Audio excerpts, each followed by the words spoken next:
दोषी आहेत यांनी आमच्याकडे तक्रार केली आणि त्यामार्फत त्यांचं म्हणणं जे काय ते कागदोपत्री त्यांनी आमच्याकडे ज्यावेळेला मांडलं त्यावेळेला असं निदर्शनास आणलं की ही फॅमिली सुमारे 40 ते 50 वर्ष इथे राहते, वास्तव्यास आहे.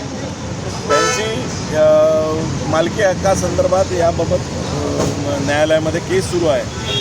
परंतु ही जागा आता जी काही बिल्डिंग धोकादायक दाखवलेली आहे महानगरपालिकेने, तर आमचा याच्यात सर्वप्रथम आरोप असा आहे की महानगरपालिकेचे जे काही अधिकारी आहेत ते खाजगी विकासकांचे हस्तक म्हणून जे काम करत आहेत असं आमच्या निदर्शनास येत आहे. असा आरोप केला तर चुकीचा ठरणार नाही.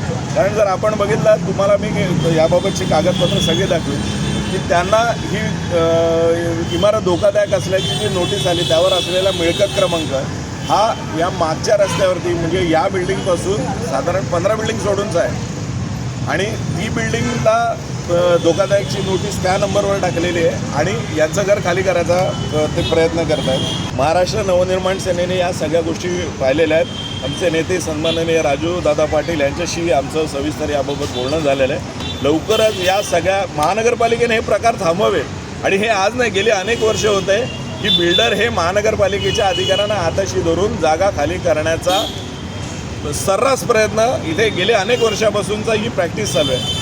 तर लवकरच आम्ही या संदर्भात सन्माननीय राजूदादांच्या निर्देशानुसार त्यांच्यासह महानगरपालिका आयुक्तांची भेट घेऊन हे सगळे प्रकार त्वरित थांबावे.